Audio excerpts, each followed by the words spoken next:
right, so as we know, UFC 308 goes down next weekend. Ridiculous fight card, Ilia Topuria versus Max Holloway. Then it's UFC 309, John Jones finally returning at Madison Square Garden against Stipe Miocic. And of course, Tom Aspinall is going to be there as the backup fighter. But after that, we're in December, the last pay-per-view of the year, UFC 310. It was just announced, and it is the return of, remember the name, Belal Muhammad. He will be taking on, of course, Shavkat Rakhmonov, undefeated, 18-0, all finishes, unbelievable. I cannot wait for this fight because, listen, it's the fight that needs to happen, and fair play to Belal Muhammad, okay? Anyone that wants to talk shit, you need to stop right now. Listen, the man's a phenomenal wrestler. He put it on Leon Edwards. He picked him up, he spiked him on his head. I don't like saying that. I'm a big fan and an admirer of Leon Edwards. But what Belal Muhammad did in Manchester back in July was phenomenal, and he's turning it around straight away and taking on possibly the toughest test stylistically in the whole of the division for him, okay? So, got to give the man his props. Well done to him. Other interesting fights were announced as well.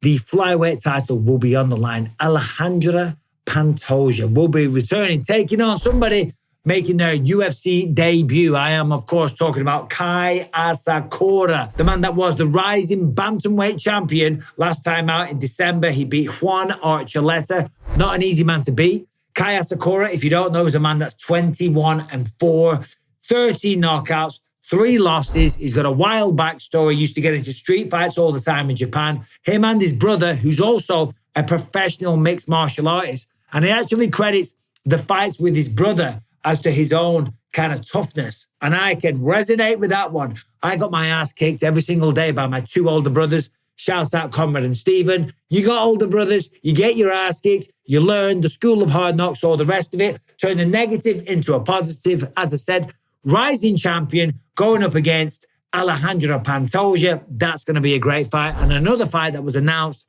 the one and only Nick Diaz. Nick Diaz making his return. Will this be the final time? We don't know. Nick Diaz, a man that made his UFC debut 21 years ago at UFC 44 against Jeremy Jackson. He beat him by an armbar. Then he knocked out Robbie Lawler. You must have seen that one. That is a knockout that does the rounds all the time. A legendary knockout over Robbie Lawler. And then he went on to have a legendary career. Of course, Nick Diaz, as we know, he's no spring chicken. He's been around the fight game forever. And he's a legend. I love everything about him. I love his style. I love his attitude. I love the fact that in the middle of fighting Anderson Silva, he lay on the floor and mocked him like he was taking a nap and all this kind of stuff. I mean, come on. Take a bow, Nick Diaz. But of course, last time we saw him was against the aforementioned Robbie Lawler, and it didn't go too well for him. He turned up. They had to move the fight to 185.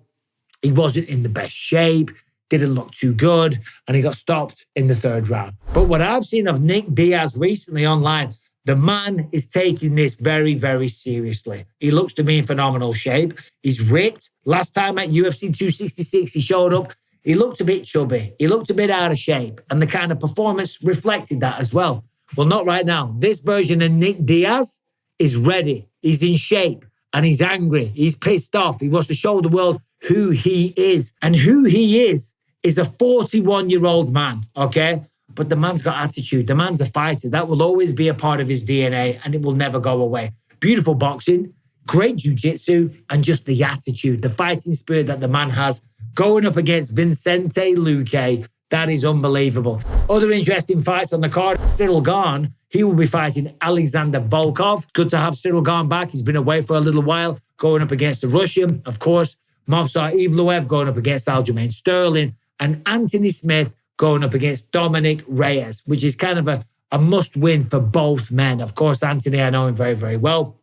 Do the podcast with him. Very good fighter, excellent jiu-jitsu, good on the feet, and he feels validated after Khalil Roundtree Jr. did such a good job against Alex Pereira. Yeah, of course, Khalil, he got beat, he got finished, of course, but he won the first 2 rounds. He showed up, he put it on Pereira. So, for Anthony Smith, that kind of gives him a little bit of a moral victory. So, well, look what he did to Pereira. So, and Anthony took that fight on short notice as well. So anyway, all the best to Anthony. And of course, may the best man win. all the best to Dominic Reyes. But the main event, Belal Muhammad going up against Shavkat Rakhmonov. So last time we saw Belal, of course, there was talks of him having better hands than Canelo and stuff like that, you know. Watch Canelo, Marquez, all those guys. Belal has the hands like that right now. The reality is, his boxing has improved significantly. He landed a lot of good shots on Leon Edwards, but that was because of the threat of the takedown as well. The threat of the takedown had Leon looking at him, thinking he's going to shoot, he's going to shoot. You obsess over that, and then they start teeing off on you. They start cracking you. You start having success. It's the well-rounded threat. But Shavkat Rakhmonov is taller, he's longer, he's undefeated, and he's beaten some great fighters along the way.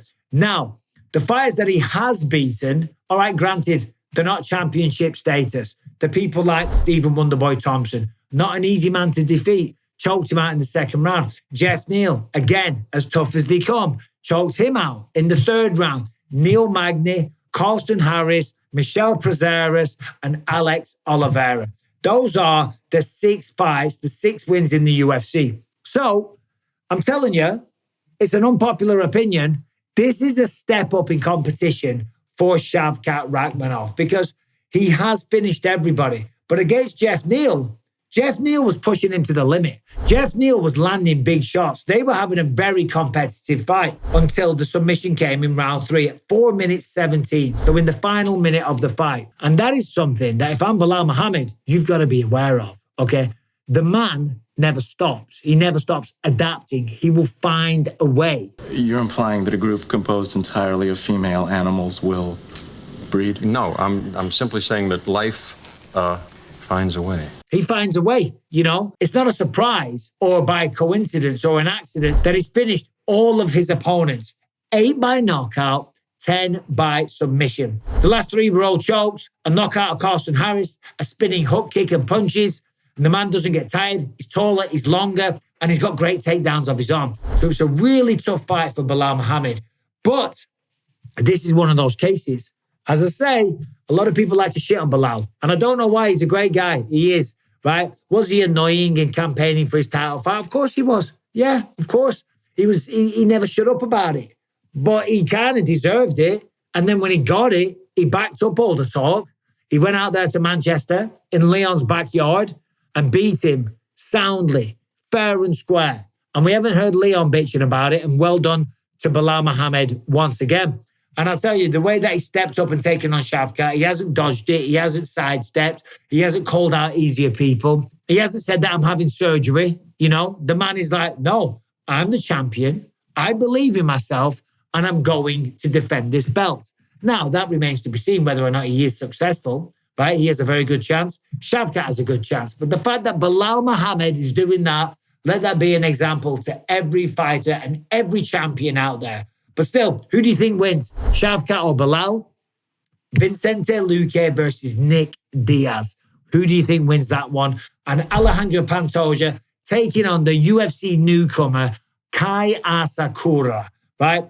I like the fact that they brought this guy in. They can market it as UFC champ versus rising champ. Of course, it's new blood in the division. Tatsuro Taira, he was 16-0. He fought Saturday night against Brandon Royval. If you haven't seen that fight, you need to check it out because it was phenomenal. By the way, Brandon Royval will be joining the Believe You Me podcast Monday night, so check that one out. He beat Tatsuro Taira, right? It was a close fight, but the boxing and the takedown defense was phenomenal. Rounds 2 and 4, he got controlled a lot, but Royval did enough to win, and it was a phenomenal fight.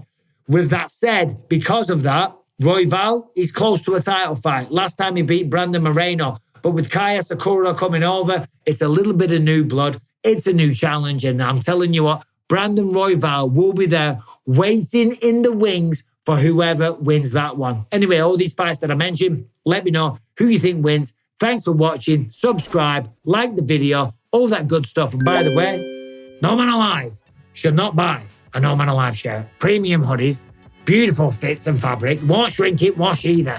Anyway, proper fighting man. Take care. Thanks for watching. Goodbye.